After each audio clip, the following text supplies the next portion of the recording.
या देवी सर्वभूतेषु माँ कुष्मांडा देवी रूपेण संस्थिता नमस्तस्यै नमस्तस्यै नमस्तस्यै नमो नमः। ओम धूम दुर्गाय नमः। जय माता रानी की। आप सबका आपके अपने चैनल सुनीता भक्ति में हार्दिक स्वागत है। माँ दुर्गेश्वरी की कृपा आप और आपके समस्त परिवार पर बनी रहे। भक्तों, आज है 22 मार्च 2026 और दिन है रविवार का। तो चैत्र नवरात्रि के चौथे दिन माँ कुष्मांडा देवी की पूजा आराधना की जाती है और जिससे कि भक्त को माँ का आशीर्वाद प्राप्त होता है और उनकी हर मनोकामनाएं माँ पूर्ण करती है। और आइए अब जानते हैं आज के शुभ मुहूर्त के बारे में। आज नवरात्रि की चतुर्थी पर सूर्योदय का समय रहेगा सुबह 6:23 पर तथा वहीं सूर्यास्त शाम 6:33 पर होगा। ब्रह्म मुहूर्त का समय रहेगा सुबह 4:47 से 5:37 तक और अभिजीत मुहूर्त का समय रहेगा शाम 5:45 से 7:17 तक। राहु काल का समय रहेगा वहीं शाम 5 बजे से 6:45 तक। आइए अब जानते हैं नवरात्रि के चौथे दिन माँ कुष्मांडा देवी की पूजा विधि, मंत्र, भोग, कथा और उनके उपाय के बारे में। माँ कुष्मांडा देवी दुर्गा का चौथा स्वरूप है और जिन्हें ब्रह्मांड की निर्माता और आदि शक्ति माना जाता है। वे अपनी दिव्य मुस्कान से ब्रह्मांड की रचना करती है और सूर्य को ऊर्जा प्रदान करती है।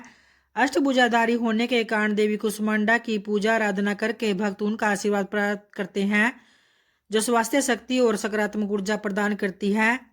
देवी की 8 भुजाएं हैं, इसलिए इन्हें अष्टभुजा देवी कहा जाता है और इनके सातों हाथों में कमंडल, धनुष, बाण, कमल पुष्प, अमृत कलश, चक्र और गदा है, जबकि 8वें हाथ में सभी सिद्धियों को देने वाली जपमाला है। देखिए भक्तों, माँ कुष्मांडा देवी को पीला या हरा रंग अत्यंत प्रिय है, जिससे कि आप आज उन्हें पूजा में लाल या पीले रंग के वस्त्र अर्पित करें। और पूजा में माँ को कद्दू का भोग लगाना बहुत ही शुभ माना जाता है। तो आज के दिन आप माँ को कद्दू की मिठाई या पेठे का भोग जरूर लगाएं। और माँ कुष्मांडा की आराधना के लिए उनका प्रमुख मंत्र है ओम एम ह्रीम क्लीम कुष्मांडाय नमः। यह मंत्र रोगों, दोषों और दुखों को दूर करता है। और माँ को प्रसन्न करने के लिए उनका स्तुति मंत्र है या देवी सर्वभूतेषु माँ कुष्मांडाय रूपेण संस्थिता। तो इस तरह से आप इस मंत्र का 108 बार या कहीं बार माँ को प्रसन्न करने के लिए जाप करें। एक पौराणिक कथा के अनुसार जब ब्रह्मा विष्णु महेश ने सृष्टि की रचना का संकल्प लिया तो उस समय पूरे ब्रह्मांड पर घना अंधकार छाया हुआ था तथा पूरी सृष्टि में एकांत और शांति पसरी हुई थी और न तो कोई संगीत था और न ही कहीं कोई किसी प्रकार की ध्वनि, केवल एक गहरा सन्नाटा छाया हुआ था। सृष्टि को ऐसा देखकर तीनों त्रिदेव यानी ब्रह्मा, शिव, विष्णु ने जगत जननी आदिशक्ति माँ दुर्गा से सहायता मांगी। और इसके बाद जब माँ दुर्गा अपने चौथे स्वरूप माँ कुष्मांडा के रूप में अवतरित हुई और माँ ने तुरंत ही ब्रह्मांड की रचना की। ऐसा कहा जाता है कि माँ कुष्मांडा ने अपनी हल्की सी मुस्कान से सृष्टि का निर्माण किया था। माँ के चेहरे पर फैली हुई मुस्कान से संपूर्ण ब्रह्मांड प्रकाशमय हो उठा और इस प्रकार अपनी मुस्कान से ब्रह्मांड की रचना करने के कारण जगत जननी आदिशक्ति को माँ कुष्मांडा के नाम से जाना गया। माँ की महिमा अद्वितीय है। माँ का निवास स्थान सूर्यलोक में है। शास्त्रों की माने तो ऐसा कहा जाता है कि माँ कुष्मांडा सूर्यलोक में निवास करती है और ब्रह्मांड की सृष्टि करने वाली माँ कुष्मांडा के मुखमंडल पर जो तेज है वही सूर्य को प्रकाशवान बनाता है। माँ सूर्यलोक के भीतर और बाहर हर स्थान पर निवास करने की क्षमता रखती है। आइए अब जानते हैं माँ कुष्मांडा देवी की पूजा विधि के बारे में।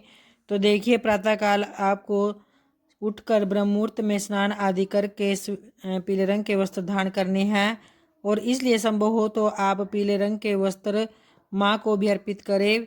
फिर उसके बाद पूजा स्थल को गंगा जल से पवित्र करें। चौकी पर लाल या पीले रंग का वस्त्र बिछाए और माँ कुष्मांडा की प्रतिमा या चित्र भी स्थापित करें।